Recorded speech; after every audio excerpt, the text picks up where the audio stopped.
to talk about something cool now. We have some awesome stuff coming. This is, again, we're trying to, as we mentioned, I think a couple videos ago, however many videos ago, we're trying to film stuff that comes into the shop and kind of share the projects that we're working on, because we're guitar nerds too. If you haven't figured that out, we like messing with guitars.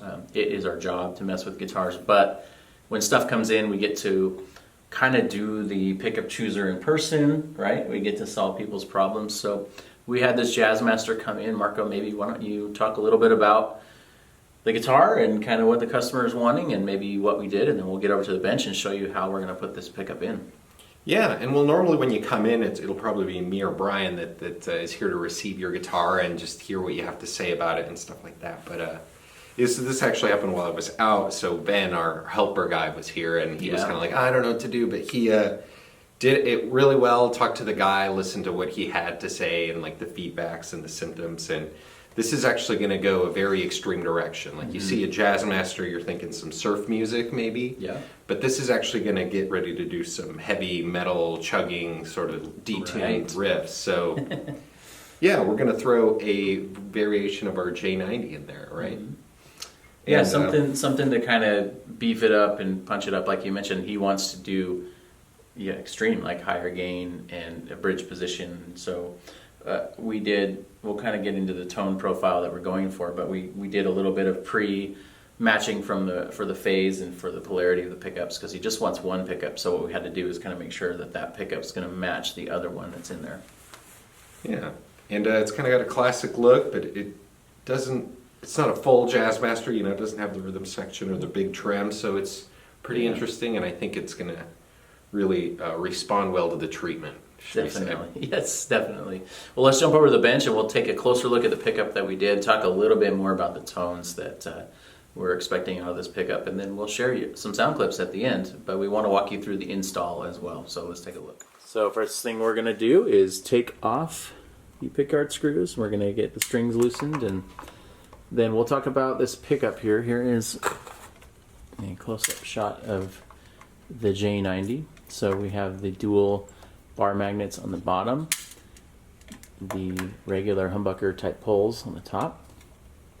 And with this one, we wanted to kind of give a different flavor profile for this guitar. Rather than our standard J90, we wanted to soup it up, right, Marco? We kind of wanted to take it to 11, as the old guitar joke goes. So what we did is we actually overwound this. We put like 1,000 or so more turns, maybe even 1,500 or so. It was a significant bump. I mean, you can see on the side that's a pretty full coil there. And then for the bar magnets underneath, typically those are A5 magnets, and we went with the A8 magnets, which are the magnets Alnico 8s that are in our overdrive humbucker. They're going to give you more punch and more pop, better suited for kind of the higher gain and that kind of thing. So this is I want to say experimental pickup, but we kind of know the direction that we want to go, and we really want to take this to the next step. And so for this video too, we're focusing on how this pickup's going to help the customer. I know a lot of people want to hear before and after, and that's kind of not what we're doing with this specific video. We're just trying to nail this bridge position tone for him. So right now, got the pickguard screws off. We're just loosening the strings. We'll be right back to pull off this pickguard and see what we got under the hood. Rolling. Announce. Okay, so now we got the strings off, and now we're just taking a peek underneath the guard here. And it looks like it is. Sometimes it's pretty semi-snug underneath. A lot of the Fenders have the kind of that lip, so we may have to slightly loosen the neck to get the guard off. I don't want to. We could take out that neck pickup or something. Yeah. Minor guitar surgery, but nothing to be concerned about.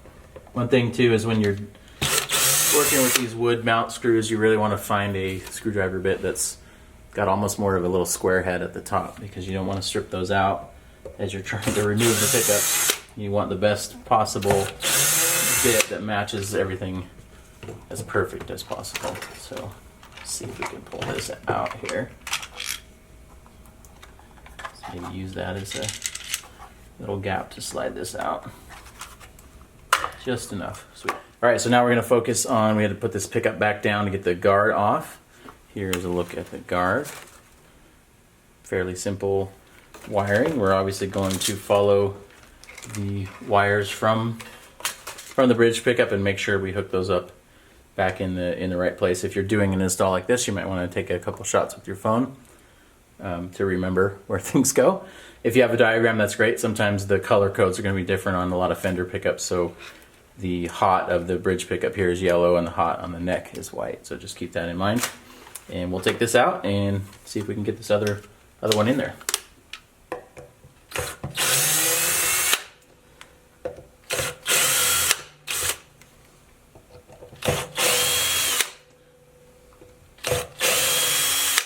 Okay, we got the screws loose. Feel free to use a regular screwdriver. We've done this enough times that we can get away with using a power drill, but it can go very wrong with the screwdriver slip and things like that. Okay, so here is the existing bridge pickup. So look at the bottom, we got a couple pieces of foam that's used for springing, adjusting the height. And we're gonna take a look at see if this Jazzmaster is gonna fit back in there the way we want. So we'll get the cover off and we'll do a quick test fit with the other pickup. And then the first thing we want to do is also remove this. So we're going to unsolder these wires from the existing pickup and then get ready to put the new one in. All right, close-up shot of the toggle switch. You can see the yellow wire coming in. There you're going to have your hots on either side, and in the middle, typically on these switches, or sometimes down here, you're going to have the ground. So both wires from the bridge pickup are going to this switch. Sometimes you might see them go to the pot, or you might see them go to the hot lugs of the pot. There's just a bunch of different ways that it can be wired up. So really at this point it's pretty easy. Just take these two off, and then we're going to put the new pickup back in there after we see if it fits. Okay, so we're going to just get those wires removed. As you can see, a couple of the black wires are coming to the same spot. You can see that there's a little hook on there, and so you can just move it around the little loop. So that's the hot. Hot is off. And we'll see that there's another little... I've traced the wire, and it's this one coming down. Coming to the far side, yeah. So you just gotta try and be quick. Especially so when you've got like 3 wires coming to one ground spot, you can do a couple different things. You can try to pull it out here like we're doing. Many cases you can just snip the wire if you know you're reinstalling. Especially if you got a couple wires that may pop off at any given time. You can see Marco's jumping in there with the soldering iron, trying to wiggle it loose, and got it. Both of them to come off though. Yeah, so that would probably be the neck pickup wire, I'm guessing, right?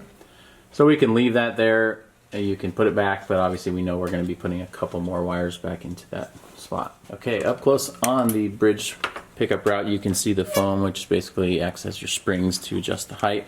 Here is the J90, freshly put into the existing Fender cover. Sometimes you may find that string spacing is different between manufacturers, so in this case we got lucky to use the same cover. So we're going to kind of do a dry fit here. I think that we're going to be okay with the height. Marco and I just pulled that pickup out and it's huge. But it looks like... Does it feel like it's... Feels like it might... Sitting pretty high just as is in there, so we're probably going to cut the screws and adjust the foam a little bit. So the foam kind of sits right there where it comes in contact with the screws. Let me see if I can get that where it focuses. So we're going to cut some of these screws to kind of lower the overall height. Probably reposition the foam as well to kind of give us a little bit more flexibility. So we'll cut those screws and we'll see how it fits. Alright, so Marco's off camera trimming screws and making them fly across the shop.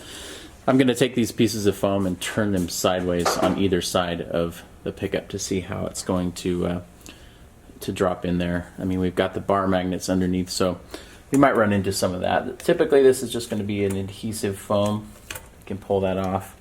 We might use our own foam. We're trying our best to kind of keep everything streamlined. And we'll just put these kind of sideways right here in the cavity. And as long as they're resting there, they don't have to be stuck back down. But we'll try to see how that fits with the specific pickup here in just a second. Alright, so we got the bridge pickup ready to go. We took the existing pickup out, and now we're just kind of doing the test fit. We modified the screws on the bottom and the foam. So this is now sitting a little bit more agreeable, we'll say. Yeah, and we want to make sure that we feel comfortable with it coming down enough once we tighten the screws to not run into the height of the strings here. So obviously it looks very high in this photo. but keep in mind that we are going to screw it down. So we'll do that really quick. And then if you notice, we also have the wires coming out of the side, this side here. So don't run them underneath here. You can risk puncturing them, or it's just not efficient. So obviously in this case, it's fairly obvious where the wires need to run. Some guitars may have a channel coming through the middle that you might have to run wires to. Thankfully, it's all nice and open here in the Jazzmaster. All right, so what we did is preload the screws. Really want to make sure that we're finding the existing holes. Thankfully, on a Jazzmaster, everything is fairly tight, but if you have a loose route on your Jazzmaster, you want to make sure you're hitting those screw holes. Put them all in there so you can see. And we're just going to reverse that process.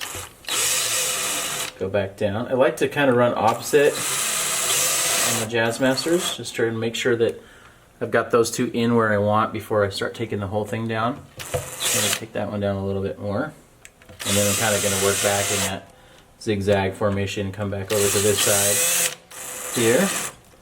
And then really all I'm worrying about now is kind of getting the pickup roughly flat, and then we'll adjust it by hand with the strings on later. So you can see this side's down a little bit. So I'll go over here and tighten this side. And we're somewhat even. Again, I'm not super concerned about where it sits yet because we're going to do that when we have the strings on. So there we go. We are in. Now we can rewire that pickup. All right, just a quick note on the channels on the Jazzmaster. We're going to make sure the wires run up through here to the switch so we can kind of start tucking everything. We have the existing ground wire from the other pickup to hook up. We're just going to run everything up into that area. So when we put that pick-guard back down, everything's going to be tucked away nice and neat. So let's solder in those pickups. Okay, so I'm just twisting these two ground wires together so we can put them on the same spot there. I stripped one end and then just wrapped it around the other one. I'm just going to tin it real quick.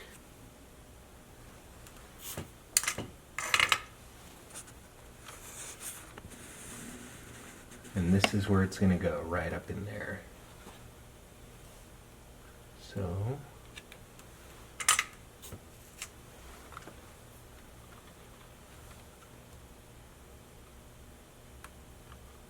start to heat that up a little bit, and then I'm going to drop the other one on there.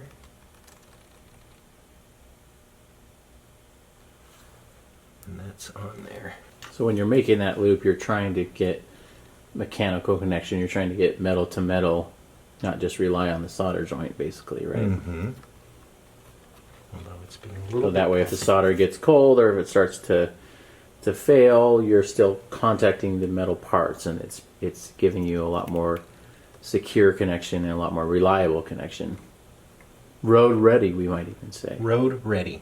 All right, so we've got the pickguard all wired up. We're going to do a tap test in a minute, but we're going to make sure everything fits. We're going to tuck the wires back through the channels, take the paper towel off. Again, always good to protect your guitars when you're working on them.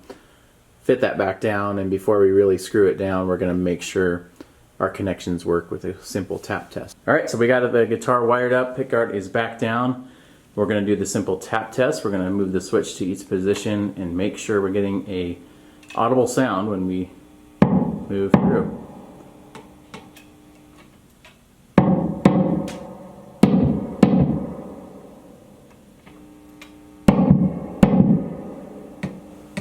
Good to go. Wiring's good, so let's string it up and see how she sounds.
just are excited about this and can't wait to see what the customer thinks. Have to edit it and make me look not goofy. No, it'll be silent and sped up, so I have to look like I know what I'm doing. you're ruining my aura.